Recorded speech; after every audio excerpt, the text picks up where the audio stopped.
हम सब ने कभी ना कभी हमारी साइबर सिक्योरिटी जर्नी में मेटास्प्लॉइट फ्रेमवर्क यूज किया होगा। बट कभी सोचा है क्या है वो, कैसे एक्चुअली काम करता है, क्या उसके पीछे का लॉजिक है? यही हम आज की वीडियो में समझने वाले हैं। मेटास्प्लॉइट फ्रेमवर्क क्या है? मेटास्प्लॉइट सिर्फ एक हैकिंग टूल नहीं है, ये एक कंप्लीट फ्रेमवर्क है। एग्जाम्पल लो, तुम एक कार मैकेनिक हो और तुम्हारे पास एक टूल बॉक्स है जिसके अंदर बहुत सारे टूल्स हैं। अब ये टूल्स ऑटोमेटिकली कार रिपेयर नहीं करेंगे। तुम सिचुएशन के हिसाब से टूल बॉक्स में से टूल्स लोगे और कार रिपेयर करोगे। एग्जैक्टली मेटास्प्लॉइट फ्रेमवर्क भी यही करता है। मेटास्प्लॉइट फ्रेमवर्क के अंदर बहुत सारे टूल्स है जिसको हम मॉड्यूल्स कहते हैं, और ये मॉड्यूल्स अलग अलग पर्पस के लिए बने हुए हैं। अब इन मॉड्यूल्स को समझते हैं। पहला, exploit module. Exploit module system की नॉन वल्नरेबिलिटीज को एक्सप्लॉइट करने की कोशिश करते हैं। अगर एक्सप्लॉइट सक्सेसफुल हो जाए तो इसका मतलब सिस्टम वो वल्नरेबिलिटी के लिए वल्नरेबल था। सपोज एक सर्वर पर एसएमबी का एक वल्नरेबल वर्जन चल रहा है जो इटरनल ब्लू से वल्नरेबल हो। अब मेटास्प्लॉइट में इसके लिए एक्सप्लॉइट पहले से हो सकता है, तो जब तुम एक्सप्लॉइट रन करोगे तो एक्सप्लॉइट टारगेट से कनेक्ट करता है, चेक करता है कि वो वल्नरेबिलिटी प्रेजेंट है या नहीं, वल्नरेबिलिटी को ट्रिगर करता है, और अगर वो सक्सेसफुल हो जाए तो सिलेक्टेड पेलोड रन हो जाता है। Second, payload module. पेलोड एक कोड होता है जो एक्सप्लॉइट सक्सेसफुल होने के बाद टारगेट मशीन पर एग्जीक्यूट होता है। Third, auxiliary modules. ये वो मॉड्यूल्स होते हैं जो इन्फॉर्मेशन गैदर करने का काम आते हैं, like port scanning, service enumeration, verification and testing and all. Fourth, post module. नाम से समझ में आता है कि ये पोस्ट एक्सप्लॉइटेशन के लिए काम आएगा हमारे। लाइक जब हमारे पास एक स्टेबल मेटाडेटा सेशन मिल जाता है तब हम इसका यूज़ कर सकते हैं, लाइक सिस्टम इन्फॉर्मेशन कलेक्ट करने के लिए, लॉग इन यूजर्स कलेक्ट करने के लिए, इंस्टॉल्ड सॉफ्टवेयर इनुमरेट करने के लिए, नेटवर्क कॉन्फ़िगरेशन देखने के लिए, और भी बहुत सारी चीज़ें हम इससे कर सकते हैं।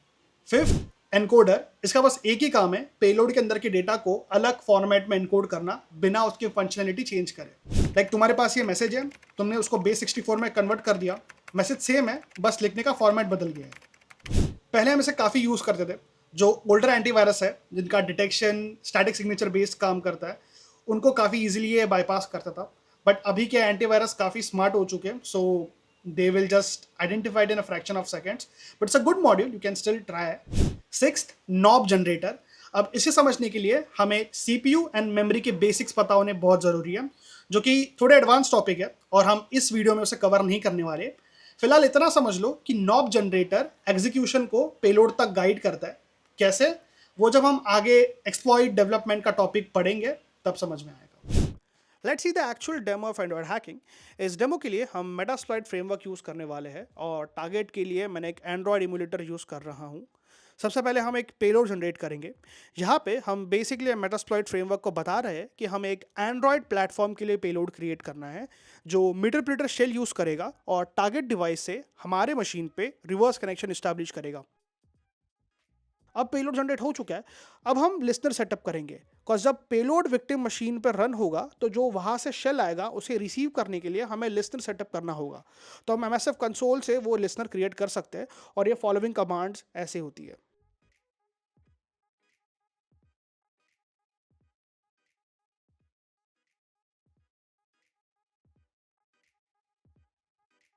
यहाँ पर भी हम अपने लोकल होस्ट आईपी और लोकल पोर्ट का सेटअप करेंगे, सो जब विक्टिम डिवाइस से हमें कनेक्शन आएगा यानी शेल आएगा तो हम यहाँ पर उसको रिसीव कर सके। नेक्स्ट स्टेप, इस पेलोड को टारगेट डिवाइस तक पहुंचाना। अब क्योंकि ये लोकल एनवायरनमेंट पे है और अटैकर एंड विक्टिम डिवाइस दोनों सेम नेटवर्क पर है, तो मैं अपाचे सर्वर से ये पेलोड विक्टिम तक पहुंचा सकता हूँ।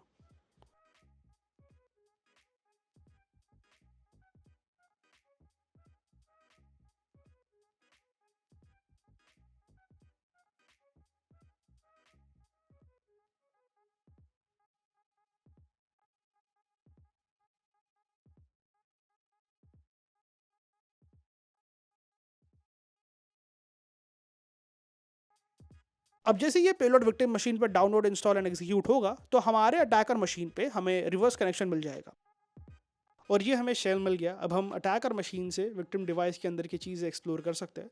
तुम्हें अगर कोई कमांड याद नहीं रहती, तुम सिंपली कंसोल पे हाइफन हाइफन हेल्प डाल के कमांड देख सकते हो।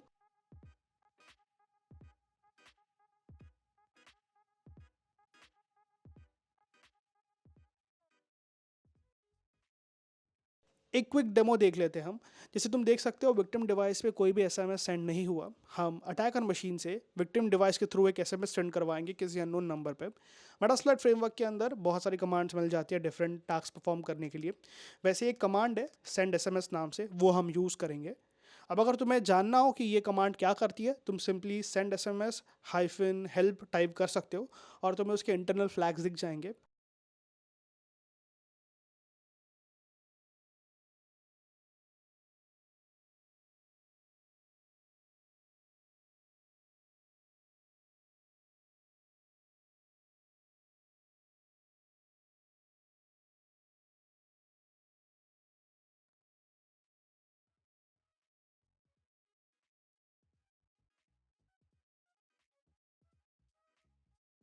वैसे ही अगर हमें विक्टिम डिवाइस के कॉल लॉग्स डंप करवाने हैं तो हम ये कमांड से वो कर सकते हैं।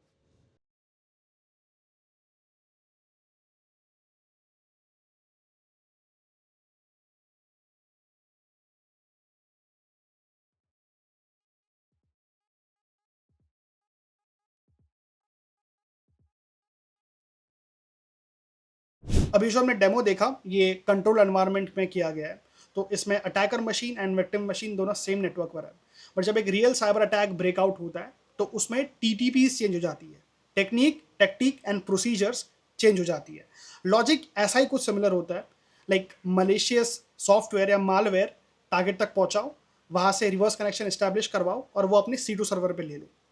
और भी बहुत सारे एडवांस टेक्निक्स हैकर्स यूज करते हैं, लाइक ऑफस्टिकेशंस एंड ऑल। अब ये जो पेलोड हमने मेटास्प्लॉइट से जनरेट किया हुआ है, तुम अगर उसको अभी यूज करोगे तो ऑलमोस्ट हर एंटीवायरस को डिटेक्ट कर लेगा, बिकॉज इसके सिग्नेचर्स हर किसी के पास है। But it's a fun experiment, तुम चाहो तो ट्राई कर सकते हो। So that's the logic behind android hacking. Always stay within the legal boundaries. Until then, keep learning, keep practicing. See you in next video.